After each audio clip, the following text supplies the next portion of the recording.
talk to you about feeling very good and aligned inside of your body as being an essential factor of the meditative state. Oops, sorry. As you can see, I'm just coming back into making videos, and it's a pleasure. If you have requests, I would love to hear them. I'll make any videos you like. But in terms of organization, it really comes back to the foundations of Ashtanga, or the way that I understand it. You're breathing, and as you breathe in, you want to breathe up the spine.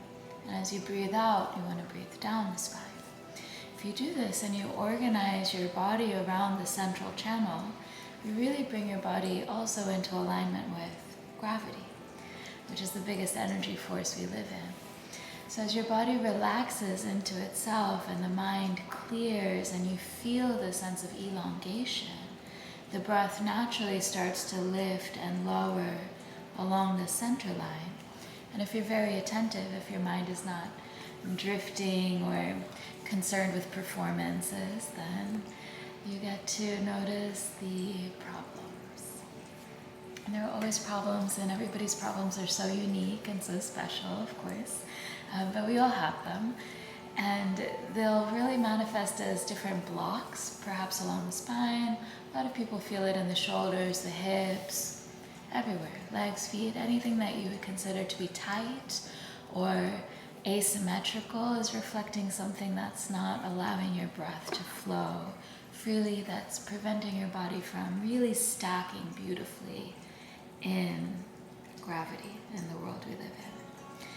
And it comes up as, for me, it feels kind of like conflict or confusion, where you want to do things very directly and straightforward, but perhaps there's something inside of you, doubts, hesitancies. I think fear is a little more extreme. That would be more like knots that are difficult to work through. Maybe trauma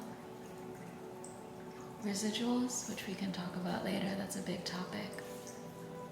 But for these everyday little aches and pains and little asymmetries, a lot of it is posture, and a lot of posture is organization. And to organize, you're really coming back to the idea of spine.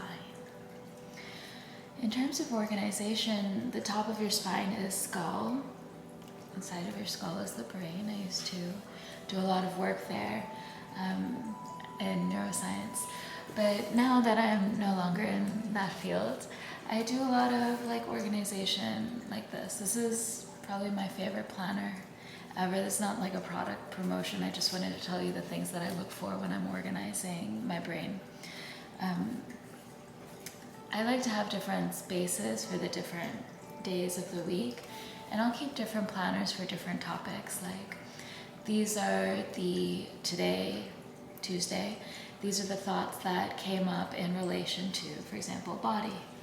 And I'll have a planner for body or a planner for feelings, which are important, a planner for the work that I'm doing on the mat, the work that I'm doing off the mat as a writer, different places. And it sounds like a lot of notebooks, and it certainly is a lot of notebooks, which is, if you know me, you know me. But if you're digital, then you can do that as files. Personally, I love the feeling, like this is my favorite pencil, this is by Blackwing, classic. The feeling of touching pencil, of holding pencil and putting the ethereal, your thoughts, onto paper where you can work with it and manage it. I don't do, depending on the planner, I don't do too much like looking back into the past and reflecting and reminiscing.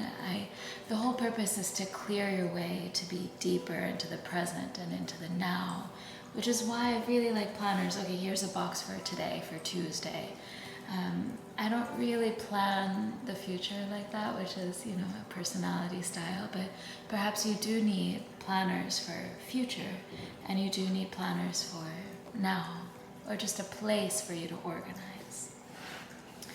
I'll tell you one thing that I found very confusing about this, and I know that in the journaling world it's huge, bullet journaling, but there's this little box on this planner here called dailies, and you can see mine is blank. There's a whole bunch of things that you're supposed to track your habits of, I drank water today, I went to the gym today, I was grateful today, I called my father today, you know, these sorts of things that you're supposed to do. Mine is blank. Sometimes I do figure out some things that I'm supposed to do, but again, for me, the whole idea is freedom. There's nothing I'm supposed to do. It's really like, you know, what do I love? What do I feel called to do? And to clear out any barriers, right? Anything that's a barrier inside of you to feel what it is that you want to do and to do it wholeheartedly, to be completely immersed in what you do.